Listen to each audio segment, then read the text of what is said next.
사랑 찬양하며 주의 승리를 경험하며 주님을 자랑하며 살아가시는 모든 인생 되시기 바랍니다.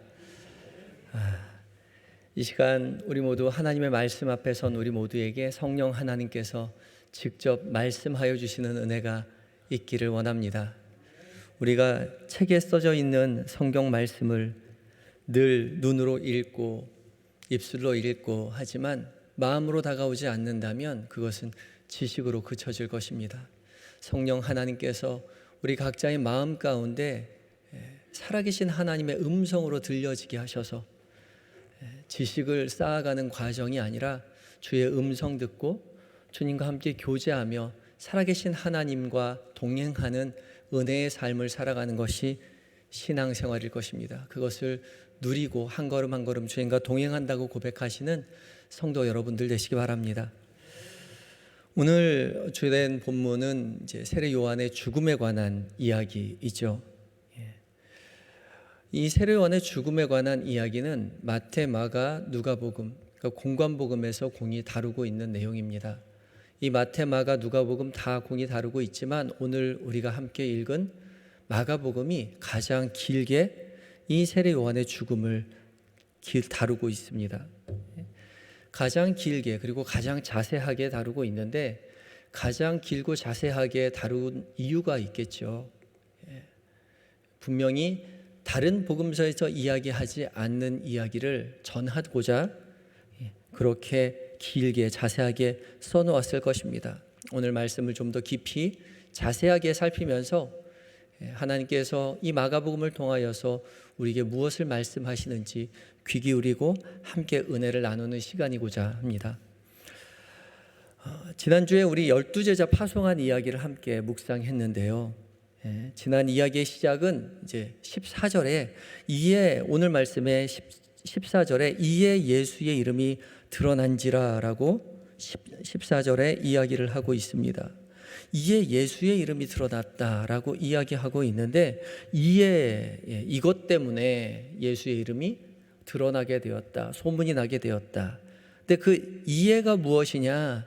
우리 지난주에 함께 묵상한 12제자 파송한 이야기이죠.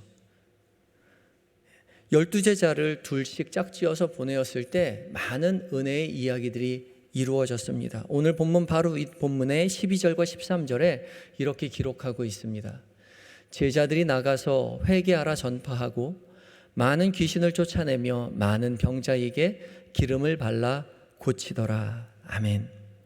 제자들이 둘씩 짝지어 나가서 복음을 전해서 많은 사람들에게 회개하라 전파했고 또 귀신을 쫓아냈고 기름을 발라서 병자를 고쳤습니다. 이런 이야기들이 소식이 널리 퍼지자 14절에 이에라고 이야기하는 거죠. 제자들이 그렇게 열심히 사역을 했을 때에 예수님의 이름이 널리 알려지게 되었다, 퍼지게 되었다라고 14절 이야기하고 있습니다.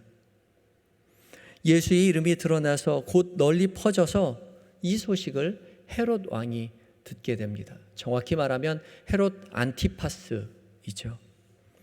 이 헤롯 안티파스는 이 갈릴리 지역을 다스리는 갈릴리 분봉 왕이었습니다. 이 헤롯 안티파스가 예수님의 소식을 전해 듣고서 어떻게 생각했느냐면 세례 요한이 죽은 자 가운데서 살아났다라고 생각했다라고 14절이 이야기합니다. 그래서 이 헤롯 안티파스는 왜 그러면 세례 요한이 살아났다라고 생각했을까? 오늘 본문을 살펴보면 그가 이런 능력을 행한다는 이야기를 듣고서 세례 요한이 살아난 게 아닌가 생각했다라고 이야기합니다. 헤롯은 그냥 자기 자신이 세례 요한이 살아났나 혼자 생각했던 것이 아니라 사람들에게 보았다고 이야기하죠. 15절에 그랬더니 어떤 이는 그가 엘리야라고도 하고 또 어떤 이는 그가 선지자니 곧 옛 선지자 중에 하나와 같다, 그렇게 이야기했다라고 기록하고 있습니다. 어떤 사람은 엘리야라고도, 또 어떤 사람은 옛 선지자 중에 하나였다라고 이야기하죠. 이 엘리야는 우리에게 굉장히 익숙한 사람입니다. 이스라엘의 대표적인 선지자이죠. 갈멜산에서 바알 선지자 450명과 대항해서 불로써 하나님의 불이 자신의 제단에 내려와서 제단을 다 태우고 승리로 장식하였던 그 엘리야를 우리는 너무나도 잘 알고 있습니다. 그리고 그는 죽지 않고 회리바람을 타고 하늘로 올라갔죠. 그리고 엘리사를 제자로 삼아 남겨놓고 하늘로 올라갔습니다. 그래서 성경은 죽음을 보지 않은 한 사람으로 기록하고 있죠. 죽음을 보지 않은 두 사람이 성경에 기록되어 있는데, 첫 번째는 에녹이고요, 두 번째는 엘리야입니다. 하나님과 동행하였다라고 나와 있고 에녹은, 그리고 엘리야는 회리바람을 타고 하늘로 올라갔다, 그렇게 이야기하죠. 이스라엘 역사 가운데 길이 남을 이 엘리야 선지자, 이 엘리야 선지자를 늘 생각하고 있었는데, 하나님께서는 말라기서 4장 5절과 6절을 통해서 이스라엘 백성들에게 이렇게 약속하셨습니다. 보라, 여호와의 크고 두려운 날이 이르기 전에 내가 선지자 엘리야를 너희에게 보내리니 그가 아버지의 마음을 자녀에게로 돌이키게 하고 자녀들의 마음을 그들의 아버지에게로 돌이키게 하리라. 돌이키지 아니하면 두렵건대 내가 와서 저주로 그 땅을 칠까 하노라 하시니라. 아멘. 여호와의 크고 두려운 날, 심판의 날을 이야기하는 거죠. 그 심판의 날에 이르기 전에 엘리야를 너희에게 보내겠다, 하나님께서 약속하고 계십니다. 그래서 엘리야를 보내서 아버지의 마음을 자녀에게로 돌이키게 하고 자녀들의 마음을 아버지에게로 돌이키게 하리라. 하나님의 백성이 하나님을 섬기는 그런 기회로 삼게 하겠다, 그런 기회를 허락해 주겠다. 만약에 돌이키지 아니하면 저주로 그 땅을 칠까 하노라 라고 말라기서를 통하여, 구약의 맨 마지막 성경을 통하여 하나님께서 말씀하셨던 거죠. 그래서 이스라엘 백성들은 누구나가 어렵고 힘든 상황 속에서도 이 엘리야 선지자를 기다리고 있었습니다. 그래서 예수님께서 이 땅 가운데 오셔서 이스라엘 백성들에게 회개를 촉구하고 하나님 나라를 선포하고 행하시는 많은 이적과 기사를 바라보면서 혹시 그 엘리야, 하나님께서 약속하셨던 그 엘리야가 다시 온 것은 아닌가, 그렇게 생각하기도 했던 것이죠. 또 행하시는 기적을 보면서 엘리야는 아닐지라도 엘리야의 버금가는 그런 옛 선지자 중에 한 명일 것이 틀림이 없다, 그렇게 생각했던 것입니다. 그렇지만 헤롯은 이 예수님을 보면서 세례 요한이라고 생각했습니다. 예수님을 바라보며 세례 요한이라고 생각했던 사람들은 이 헤롯 안티파스 말고도 여럿이 있었습니다. 마태복음 16장에 예수님께서 제자들에게 물어보시죠. 사람들이 나를 누구라 하느냐라고 물어볼 때에 베드로가 이야기합니다. 제자들이 이야기합니다. 더러는 세례 요한, 더러는 엘리야, 어떤 이는 예레미야나 선지자 중에 하나라고 합니다 라고 이야기하고 있죠. 그러니까 많은 사람들이 예수님을 세례 요한이나 엘리야나 예레미야나 선지 중에 하나로 생각하고 있었단 말입니다. 그런데 우리가 지금 읽고 있는 이 헤롯 왕이 세례 요한이라고 생각했던 또 다른 이유가 있었습니다.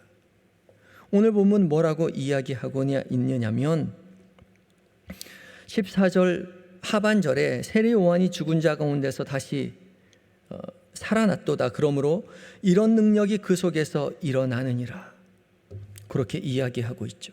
그런 능력을 바라보니까 틀림없이 그는 세례 요한일 것이다 라고 생각하고 있었던 거죠. 그리고 16절에 이어서 헤롯이 무엇라고 이야기하고 있는지가 중요합니다. 16절에 헤롯은 듣고 이르러 내가 목벤 요한 그가 살아났다 하더라 라고 기록하고 있습니다. 세례 요한은 세례 요한인데 그냥 세례 요한이 아니라 내가 목벤 세례 요한이라고 생각했던 거죠. 옛말에 자라보고 놀란 가슴 소뚜껑 보고 놀란다라는 말이 있습니다. 헤롯은 예수님을 보면서 그 세례 요한을 생각할 수밖에 없었던 것이죠. 예수님을 보면서 자기가 목을 베서 죽인 그 세례 요한이 생각났다는 것입니다.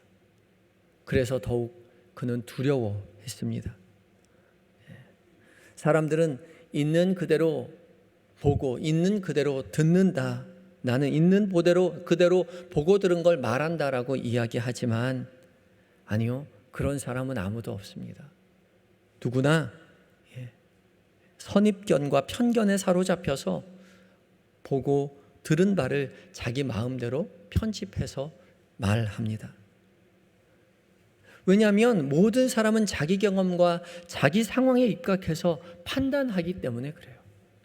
그래서 똑같은 사건을 바라보아도 서로 다른 감정, 서로 다른 결과물을 이야기하게 마련입니다. 우리나라의 출산율이 굉장히 심각하다고 하죠. 그래서 길을 가다 보면 예전처럼 임산부가 잘 보이지 않습니다. 근데 참 신기한 것이요, 아내가 임신하거나 자기가 임신하면 그렇게 안 보이던 임산부가 길에 자주 보입니다. 지하철을 타고 가도 누가 임산부인지 굉장히 잘 보여요. 그런데 아기를 낳는 순간 임산부가 안 보입니다. 참 신기하죠. 또 군대 아들 보내놓으면요, 길 가다 군인이 얼마나 많이 보이는지 몰라요. 우리나라 이렇게 군인이 많았나 싶을 정도로 군인이 참 잘 보입니다. 그런데 군대 간 아들이 제대하면 그 순간 길거리에 군인이 안 보여요. 군인이 없어진 것이 아니라 내 관심에서 벗어난 것이죠. 숫자가 줄은 게 아닙니다. 우리는 다 똑같이 보이고 다 똑같이 들린다고 이야기하지만 아니요, 우리가 관심 갖는 것만 보이고 우리가 관심 갖는 것만 들립니다. 그래서 똑같은 것을 보더라도 똑같은 것을 들어도 관심 갖는 것만 보고 들어서 그대로 자기 방식대로 해석하게 마련이죠. 아이를 키우면서 마트 데려가면 애들이 장난감이 어디에 있는지 귀신같이 알아요. 참 보이지도 않는 게 어디 장난감이 어디에 있는지, 무슨 장난감이 어떻게 신상품이 나왔는지 너무나 잘 알고 있어요. 우리 눈엔 보이지도 않는데요. 여러분은 요즘 무엇이 보이십니까? 여러분 어디에 관심을 가지고 살아가시나요? 잘 보이고 잘 들리는 것이 있죠. 그게 바로 여러분이 관심을 갖는 곳입니다. 교회 오시면 뭐가 보이나요? 우리가 함께 신앙생활하면서 똑같은 설교를 듣고요, 똑같이 봉사하고요, 똑같이 함께 교제하면서도 전혀 다른 것을 보고 전혀 다른 것을 듣고 전혀 다르게 평가하며 살아갑니다. 어떤 사람은 은혜 받을 거리만 보이는 사람, 은혜 받을 이야기만 들리는 사람, 그래서 늘 교회에 와서 은혜의 이야기를 하는 사람이 있는가 하면, 또 반대로 어떤 사람은 똑같이 설교 듣고 똑같이 예배드리고 똑같이 교제하고 똑같이 봉사하는데 시험 들은 이야기만 하고 불평거리만 쏟아내는 사람들이 또한 있습니다. 그런 사람 이야기 들어보면 나는 정확히 보고 나는 객관적으로 듣는데 그 사람이 나를 시험 들게 하고 그 사람이 나를 실망시키고, 우리 교회는, 우리 공동체는 이것이 부족하다, 이것이 잘못되었다, 이래야 된다 라고 하며 분노를 표출해내곤 합니다. 그런데요, 이 모든 것 밖에 있는 게 아닙니다. 우리 안에 있어요. 우리가 은혜 안에 있으면 우리가 무엇을 보든지 은혜의 이야기들만 보일 것이고 은혜의 이야기들로만 들릴 것입니다. 그러나 우리가 시험 들어 이 자리에 앉아 있으면 무엇을 보든지 시험거리만 들리고 보일 것이라는 거죠. 누가 문제일까요? 내가 문제입니다. 내가 문제입니다. 내가 은혜 받지 못하는 것은 내가 문제이죠. 신앙생활을 하다 보면 여러 교회를 돌아다니는 사람이 있습니다. 이사를 가서 돌아다니는 것이 아니라 피치 못할 사정으로 돌아다니는 것이 아니라 좋은 목사님 설교 찾아 돌아다니는 사람들이 있습니다. 그런데 그런 분들 곁에서 신앙생활 하시는 거 보면 그렇게 건강해 보이지 않아요. 처음 들어가서 어느 목사님 설교 듣고 예배 드리고 와서 너무 좋았다라고 이야기하는데 3개월, 4개월, 1년 들면 또 불평이 시작됩니다. 그러면 그분 또 다른 교회로 옮겨요. 그러면 또 한 6개월 그 목사님 설교가 정말 은혜롭다고 이야기하는데 또 6개월, 1년 지나면 그 입술에 또 불평이 있게 되는 거죠. 그런데 정말 시골에서 정말 작은 교회에서 신앙생활 하시면서도 늘 감사가 끊이지 아니하는 그런 노 권사님들, 그런 집사님들 참 많이 봅니다. 여러분들 신앙생활 어떻게 하십니까? 요즘 은혜 받고 사십니까? 아니면 불평이 가득한 채로 살아가고 계십니까? 신앙생활 하면서 자꾸 눈에 안 좋은 것들이 생각이 나고 눈에 보이고 귀에 들린다면 무엇보다 기도하셔야 합니다.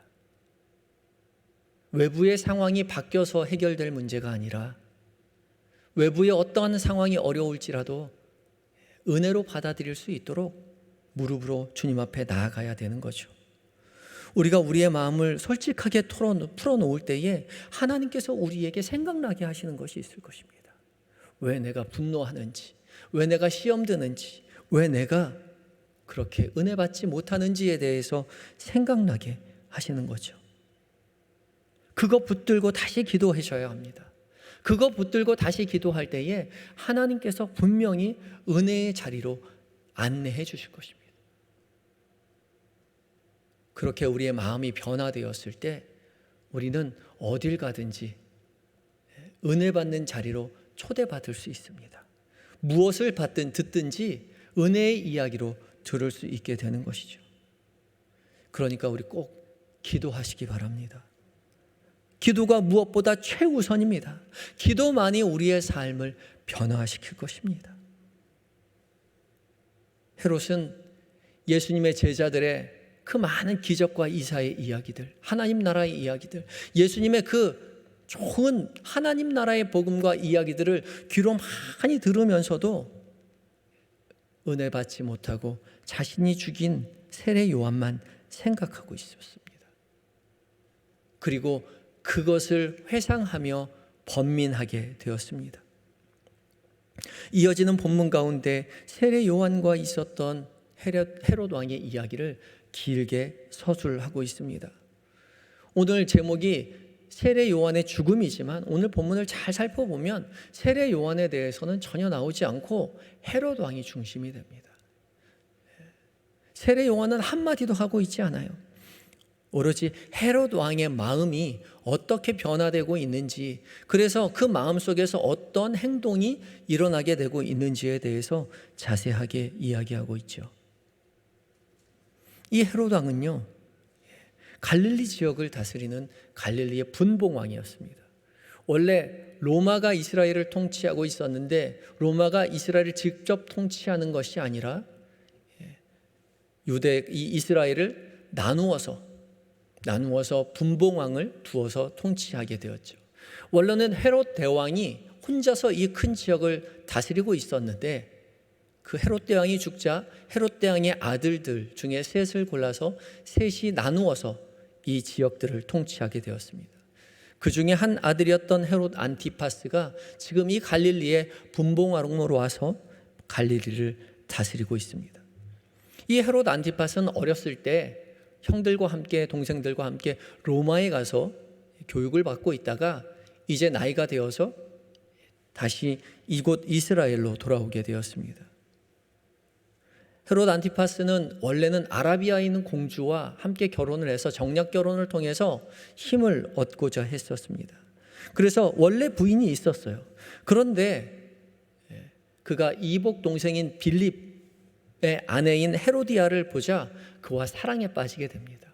그리고 그녀와 사랑에 빠져서 원래 본부인이었던 이 아라비아의 공주와 이혼을 하고 헤로디아와 다시 재혼을 하게 되죠. 이 일로 이스라엘 백성들의 원성이 자자했고, 또한 지도자였던 세례 요한, 정신적인 지도자였던 세례 요한은 역시도 헤롯의 이런 부도덕적인 행동을 굉장히 신랄하게 비판했습니다. 이 이야기를 들은 헤로디아, 그리고 이 이야기를 들은 헤롯 왕 둘 다 요한에 대해서 그렇게 좋은 마음을 가지고 있지 않았지만, 특별히 헤로디아는 요한을 죽이고 싶어 했죠. 그런데 그럴 수 없었습니다. 왜냐하면 남편이었던 헤롯은 그를 두려워했기 때문에 그렇습니다. 19절과 20절에 이야기하고 있습니다. 19절과 20절에 헤로디아가 요한을 원수로 여겨 죽이고자 하였을 때 하지 못한 것은, 헤롯이 요한을 의롭고 거룩한 사람으로 알고 두려워하여 보호하며 또 그의 말을 들을 때에 크게 번민을 하면서도 달갑게 들음이로라. 그렇게 이야기합니다. 헤롯에게는 요한이 어떤 존재였냐? 의로운 사람이었어요. 또 거룩한 사람이었습니다. 하나님의 사람임을 알고서 그의 말하는 것을 두려워했죠. 이미 두려워했습니다. 그래서 죽일 수 없었어요. 그저 옥에 가둬놓고 보호하고 있었죠. 그리고 그가 하는 말을 들을 때에 번민하였다. 크게 번민하였다. 이 헬라어 원어로 보면 방황했다, 어쩔 줄 몰라 했다라고 번역할 수 있는데, 그런 뜻인데, 어쩔 줄 몰라 하면서도 달갑게 들음이러라 라고 이야기하고 있습니다. 달갑게 들었다는 말은 고맙게 생각했다는 것입니다. 그러니까 일말의 신앙의 마음으로 이 헤롯 왕은 고마워하면서도, 그러면서도 여전히 번민하고 두려워하고 어쩔 줄 몰라 하는 그런 상황 속에 있었던 것이죠. 그리고 세례 요한을 죽이지 못해서 옥에 가두어 놓았습니다. 그러다가 오늘 본문이 이어서 이야기하듯이 헤롯의 잔칫날이 왔습니다. 21절에 마침 좋은 날이, 마침 기회가 좋은 날이 왔으니 라고 이야기하고 있습니다. 그 기회의 때는 바로 헤로디아가 이 세례 요한을 죽일 때인 거죠. 헤롯의 잔칫날, 생일날 잔치가 벌어졌죠. 갈릴리 유력한 사람들과 귀족들이 함께 초대되었고 그 여흥을 함께 즐기는 시간이었습니다. 그런데 이 시간에 갑작스럽게 헤로디아의 딸이 밖으로 나와 춤을 추었습니다. 이 춤이라는 건 원래 무의가 추도록 되어 있고 딸은 가만히 앉아 있는 것이 통상례인데, 이례적인 일로서 딸이 직접 나와서 많은 사람들 앞에서 춤을 추게 되죠. 헤롯이 이것을 보고 기뻐서 원하는 것은 무엇이든지 주겠다라고 이야기합니다. 그냥 이야기한 것이 아니라 장담하고 맹세까지 하죠. 23절에 또 맹세하기를, 무엇이든지 내게 구하면 내 나라의 절반까지도 주리라. 내가 내게 구하면 내 나라의 절반까지도 주리라 이야기합니다. 즐거운 마음에서 한 이야기이겠죠. 나라의 절반까지 주겠다는 말은 굉장히 그 나라에서 흔하게 사용되는 일종의 관용구이긴 하지만 엄밀히 따지면 그 나라를 줄 수 없습니다. 왜냐하면 헤롯은 분봉왕이기 때문에 그래요. 그 나라의 통치권은 이미 로마가 가지고 있고 대리로 다스리고 있는 것이죠. 그러니까 나라의 절반을 줄 수 없습니다. 그럼에도 불구하고 자신은 위임받은 권력이었을 뿐인데도 자기 것도 아니면서 허세를 부리고 있는 거죠. 그 허세를 부리는 그 장면 앞에서 그 기회를 틈타서 헤로디아는 딸에게 세례 요한의 머리를 달라고 요구하라고 이야기합니다. 왕은 근심했지만, 헤롯 왕은 근심했지만 어쩔 수 없었습니다. 26절에 왕이 심히 근심하나 자기가 맹세한 것과 그 안지자들로 인하여 그를 거절할 수 없었다. 심히 근심했다라고 이야기하고 있는 이 근심이라는 단어가 예수님이 겟세마네 동산에서 기도할 때에 사용되었던 단어와 동일한 단어입니다. 그만큼 심히 근심했습니다. 그럼에도 불구하고 그는 거절할 수 없었습니다. 왜요? 자신이 이미 말해놓은, 맹세해놓은 그 엎질러진 물과 같은 그 말이 있었기 때문이죠. 어쩔 수 없이 헤롯은 호위병을 시켜서 요한의 목을 베어오라고 명령하지요. 호위병은 요한의 목을 베어 소반에 큰 쟁반에 얹어서 딸에게 갖다 주고 딸은 그것을 헤로디아에게 가져다 줍니다. 많은 이스라엘 백성들에게 회개를 촉구하였고 세례를 베풀었고 이적을 행하였고 큰 가르침을 주었던 이 세례 요한. 그래서 예수님은 이 세례 요한을 가리켜 여자가 낳은 자 중에 이보다 더 큰 자가 없다라고 이야기할 정도로 정말 위대하였던 이 인물이 한 사람의 이 경솔한 실수로 말미암아 죽음을 맞이하게 되는 거죠. 세례 요한의 죽음의 이야기를 자세하게 지금 기술해 놓았지만 오늘 본문에서 계속 바라보고 있는 것은 헤롯 왕의 번민과 고민과 두려움입니다. 그럼에도 불구하고 경솔한 행동으로 말미암아 세례 요한이 죽게 되었음을 이야기하고 있습니다.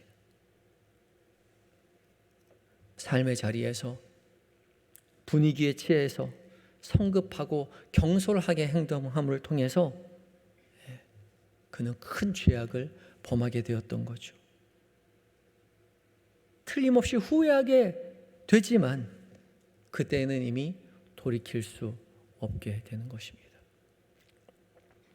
이런 헤롯 왕의 경솔함을 우리가 읽어나가면서 한 가지 더 생각나는 것이 있습니다.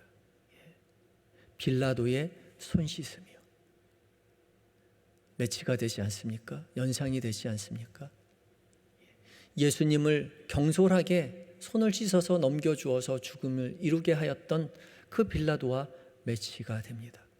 그래서 학자들은 이 세례 요한의 죽음을 이야기하며 이렇게 이야기합니다. 예수님께서 복음을 증거하고 십자가에 못 박혀 돌아간 것과 이 세례 요한이 복음을 증거하고 십자가 이 소반에 목에 잘려서 죽음을 당한 것과 또 제자들이 복음을 전하다가 순교에 이르는 것과 동일하게 계속 반복해서 이야기하고 있다라고 이야기합니다. 그래서 이 세례 요한의 죽음을 이야기하며 사실은 이 오늘 본문이 여기에 들어오지 않아도 되는 본문임에도 불구하고 일부러 하나님께서 이 본문을 여기에 두었다라고 이야기하고 있습니다. 오늘 본문 사실 마지막 절 다음 절에 보면 30절에 사도들이 예수께 모여 자기들이 행한 것과 가르친 것을 낱낱이 고하니라고 이어지고 있습니다. 그러니까 이 절에 바로 전 우리 12절, 13절 예수께서 제자들이 나가서 회개하라 전파하고 많은 귀신을 쫓아내며 많은 병자에게 기름을 발라 고치더라. 그리고 30절로 곧장 넘어가서 사도들이 예수께 모여 자기들이 행한 것과 가르친 것을 낱낱이 고하니 이야기하면 그냥 자연스럽게 이어지는 거죠. 그런데 없어도 되는, 없으면 오히려 자연스럽게 이루어질 이 성경 본문 가운데 중간에 세례 요한의 죽음을 이야기하고 있는 것은 예수 그리스도의 십자가의 죽음과 세례 요한의 죽음과 더불어서 제자들의 죽음을 또 나아가 예수 믿는 사람들의 고난과 핍박을 이야기하고 있다는 것입니다. 어렵고 힘든 상황 속에서 신앙생활을 하겠지만 우리는 그것을 견디어내고 이기어내며 믿음의 길을 걸어가야 한다는 것이죠. 예수님께서 십자가에 못 박혀 돌아가시는 순환을 겪었듯이 이 세례 요한도 목배임을 당하는 순환을 당했듯이 예수님의 제자들도 그런 고난을 당했듯이 초대교회 성도들도 고난을 당했듯이 그리고 예수를 믿는 우리들도 고난을 당하게 될 것입니다. 그러나 우리가 은혜 안에 거한다면 우리의 상황이 얼마나 어렵고 힘든 자리가 있다 하더라도 우리는 여전히 은혜를 잃지 않고 은혜의 것을 바라보고 은혜를 듣고 은혜를 말하며 살아갈 수 있을 것입니다.